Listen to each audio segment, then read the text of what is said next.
Boss job. Mic trigger. Hey folks, I was going to do. Mic lock button is on. Double tap. I was going to do top 6 Metallica albums a while ago. Well, it was actually, I think it was top 8. But anyway, so I'm actually excluding quite a few things when I do this list. I'm keeping to top 6 albums. All the albums that I'm going to talk about, I'm not even adding in the latest EP that they released to Spotify, even though it was on a cassette tape first.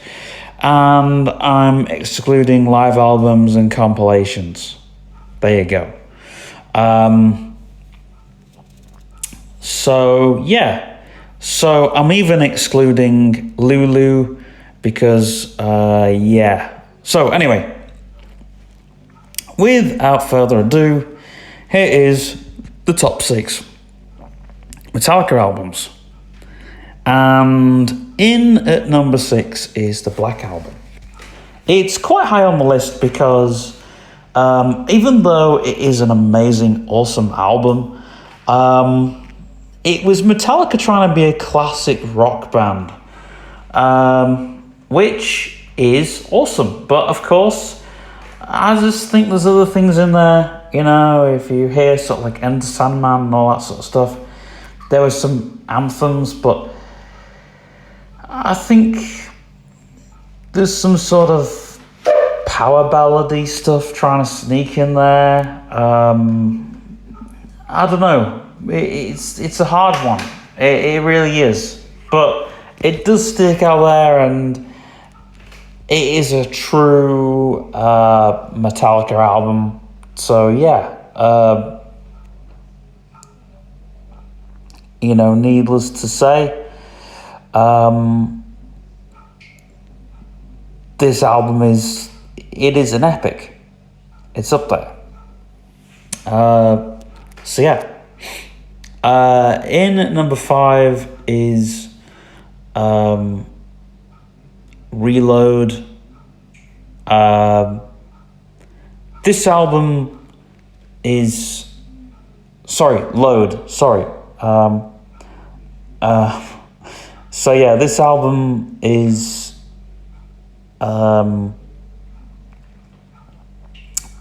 it is an amazing album.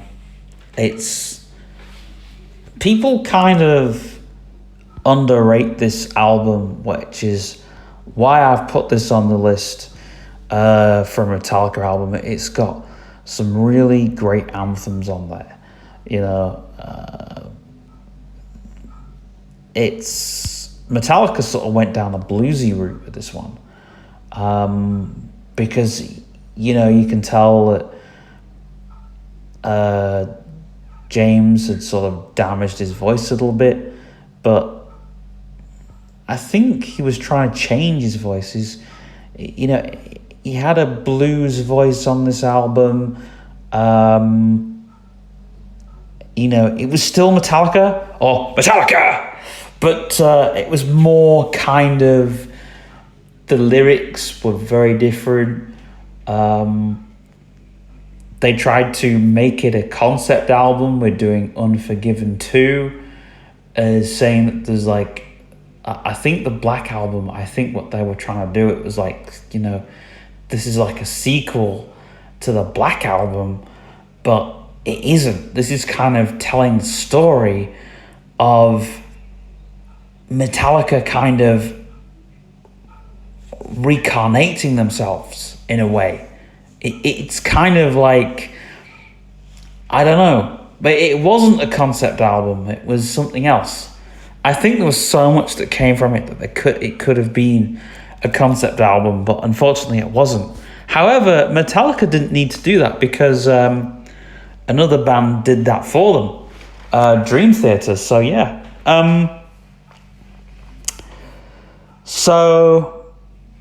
in at number 4 now is Master of Puppets. And of course, ladies and gentlemen, you couldn't really do a list without sticking Master of Puppets on the list. And this was probably, this was kind of be like, I wouldn't say the last decent album that Metallica were going to give us, but I think this was a change in direction. This was kind of, if you were to take 80s metal, extreme heavy metal, power ballads, progressive metal, throw it in a can, and what would you get? Metallica, of course. Master of Puppets was, again, it was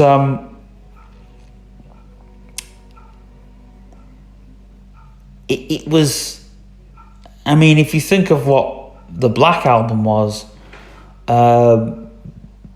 Master of Puppets was like, it was a very different album, because the first two albums are like, they were straight up metal, straight up thrash metal, whereas Master of Puppets kind of took us in a different turn.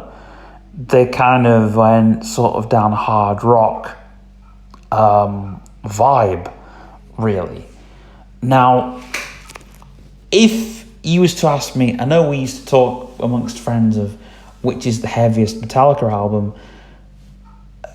This was kind of not the heaviest. This was more kind of a classic album when it comes to Metallica, because not only was there anthems on this album, this was produced by Cliff Burton, who we sadly lost after this album. Really, really sad. But needless to say, he produced the album as well. There was some great sounds that came on it, and it had a really sort of haunting but real sort of heavy end to it. So Metallica really worked hard on this album,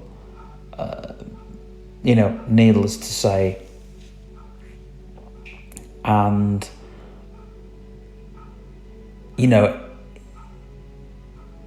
I think Master of Puppets was just, there's a lot to be said for that album. So yeah, now number 3 on the list is Saint Anger.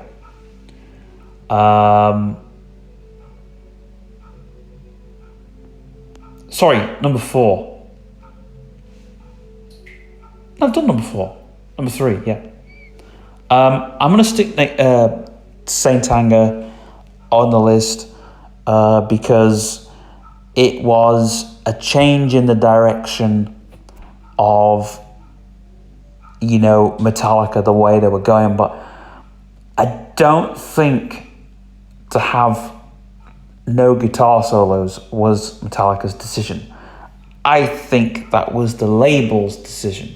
Because if you watch the documentary, there's a part in there where James and Bob Rock have a discussion. Now, that is completely cut. You don't hear them have the discussion. They go and have the discussion, and it's cut. So my thinking is the discussion that Bob and James had, because don't forget the band were pissed off with this discussion, and James goes, if I want to go and and if I decide to go and have a little talk with Bob, and there's this argument that and I've not watched the film to the very end because it's very, very slow, but I think the discussion that was had was Bob saying to James, look, the label have said, that you don't use so many guitar solos. And I think that pissed James off into saying, right, okay, well, if the label don't want us to have the guitar solos, F this, we'll have no guitar solos. So screw that. It was kind of rough edges. Also, the band were pushed to do this album in 2 weeks. The band were pushed to do this album in 2 weeks. Man, to come with songs and everything, and it's like, come on, you've got to do this album in 2 weeks. And it's like, well, but the reason I like the album is because it's a different sound. Metallica probably the only band that could probably do and get away with doing new metal and thrash metal together. Because don't forget, without this album, we wouldn't have had Slipknot's next record. Korn wouldn't have put out a new record. But then again, we wouldn't have had newer bands, because at the time, I think we had some new bands that came out of the woodworm, which we weren't even hearing. But needless to say, this is after new metal went completely down the shithole. But this is when new metal was still fresh, and thrash metal bands were sort of new, using new metal. But we were seeing newer things. It's just that, I don't know. I don't even know why I'm talking about this record so much. But love it or hate it, for me, I mean, people are saying don't get this record, it's a waste of your money. But for me, it's like, there are songs I liked on this album. Invisible Kid, Dirty Window, Some Kind of Monster. And there was so much aggression in this. Okay, we lost James's bluesy voice. His voice was a bit all over the place with this album, but I think there was a lot of aggression with this album too. I think there was a bit of sloppiness. So I don't think there was room for guitar solos. I know it pisses a lot of people off when they say, there could have been guitar solos, but before then, there was just like, why does it have to be all about the guitar solos? And now it's like, yeah, there were too many guitar solos in Death Magnetic. Which, anyway, in at number 2 is Metallica's first album, Metal Up Your Ass, it was originally called, until somebody, of course, from the record company, just a little word in their ear, psst, come on, I don't think the parents, they're not gonna buy this record if it's called Metal Up Your Ass. But needless to say, James, Nat, and Lars, when they do it live, they still call it Metal Up Your Ass, and the crowd still go, Metal Up Your Ass! So, yeah, I think kind of Kill 'Em All is, to a lot of people, Metal Up Your Ass. And, yeah, it's literally metal up your ass. It's how can we put it? It's a bunch of snotty-nosed kids going in the studio, cranking the amp to 11, and giving us some really good stuff. But there were anthems on this record, Trapped Under Ice, all that sort of stuff, and I mean, we weren't going to get Hum the Boltals till Ride the Lightning, but needless to say, it was, yeah. Now, I have to say, we have Motorhead to thank for this record, because they had been drinking with Lemmy before they went in the studio and did this record. Or was it Master of Puppets? I can't remember.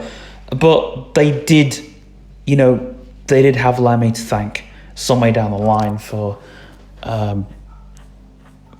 so, yeah. So, I mean, they always say if there was no Motorhead, there'd be no Metallica. And I don't think they're wrong there when they said that. So, now, before we get to the number 1, we have a few honourable mentions. boys and girls. So first honourable mention goes to the Death Magnetic record. But unfortunately it was wrecked by Oric Rubin, plus he didn't take too much, he didn't say too much when they made that record. He just told them to listen to the first and second record and listen to loads of guitar solos that they've done. And it's too many guitar solos, so there you go. If you want guitar solos and sort of and just for all kind of topping off, then yeah, Death Magnetic is for you. Or it may not be for you. Needless to say. The next honourable mention, or horrible mention, that I have to add is Garage Inc. Now, I've mentioned Garage Inc. before on the Top Terrible Albums or whatever video, because I was right when I said about that album. And I've re-listened. And Metallica have only ever done one good cover song, which was when they covered Motorhead. Apart from that, covering other bands should have just been left. And they're having fun in the studio, and it was something that they needed. But yeah, best left alone, really, isn't it? And was there something else that I was going to mention before we covered this all up? Maybe, yeah, there was one other honourable mention or horrible mention. Was Reload, but I'd already discussed Load, so I didn't really want to discuss Reload, but it was Metallica doing sort of more sessions.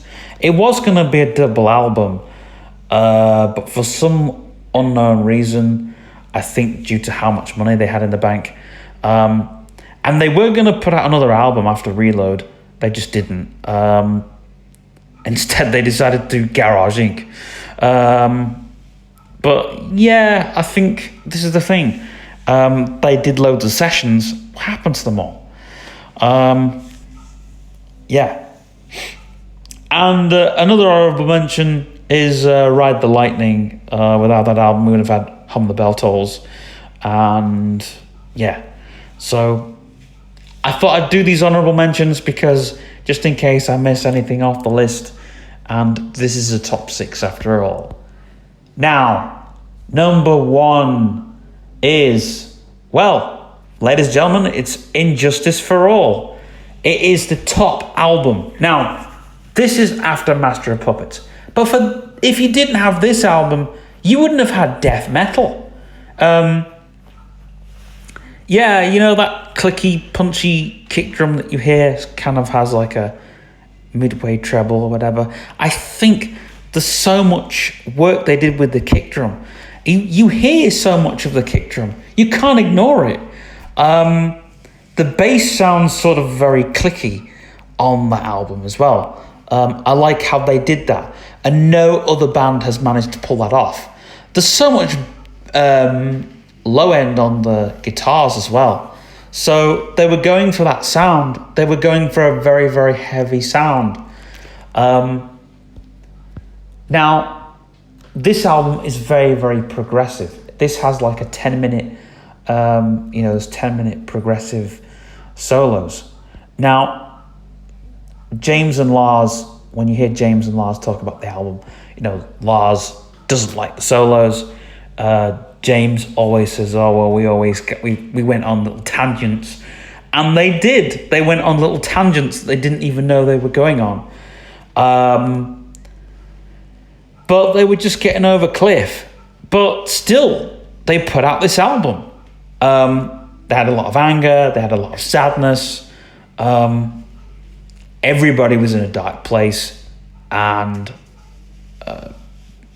they were sort of pissed off with the new bass player too. So, but the new bass player was pretty good. I hate to say. He came from Flotsam and Jetsam. Hearing Flotsam and Jetsam You couldn't imagine a guy going from Flotsam and Jetsam and then into Metallica. It's just one of those things. But they had so many bass players. Yeah. But again, was it a record label decision or was it a Metallica decision? You would never know. Now, the album is just full of anthems.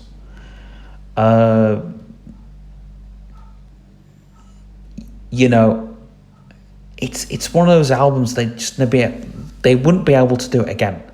Metallica just wouldn't be able to do an album like And Justice for All again. You know, the fact is they went in the studio and did this album. This is incredible. You know, it's an incredible album. And I think this kind of made new prog rock bands. This made new prog metal bands. People wanted to be musicians after they heard this album. People went and bought amplifiers that had that sort of sound. Effects companies went out and made that overdrive sound that you hear. You know, and it was the 90s. You know, so people wanted to make these amps sound really good and really crunchy. Fuzz face pedals were thrown in the bin.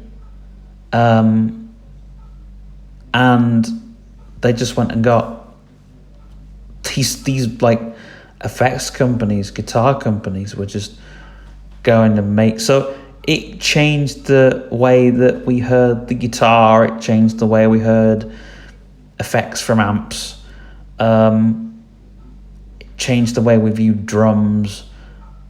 I mean, I think the snare and the hi-hat, I think the cymbals were played softly. The snare was turned right down in the mid. I think the kick was it's just you hear it and you think, gosh, but it's still like someone put on Facebook like And Justice for All best album. I mean, it was actually the first Metallica's album I heard. It wasn't the first Metallica song I heard, but it was the first Metallica album I heard. And I don't know, it takes you to all different places. It's one of those albums that's like, what's it really about? Where are Metallica really taking us with this album? And it could have been a concept album. I mean, I think they didn't need to make a concept album because with one, we had that sort of concept song, concept music video, all the rest of it. So yeah. Now, I really hope you've enjoyed this list because I've really enjoyed making this list. And this is a video I was going to put out the other day, but I somewhat found difficult making because there were distractions all the way through. So I've sat down, made this video, and now I'm going to put it out. And by the way, if you're a Metallica fan, I really hope that you've enjoyed this video. If you're not, you're just a metalhead and you've got Metallica records in your collection, then yeah, I really hope you've enjoyed this video too. I've enjoyed doing this video because I wanted to, you know, I've discussed about Metallica albums before, but then again, I've never really just made top 6 talking about Metallica. So, yeah.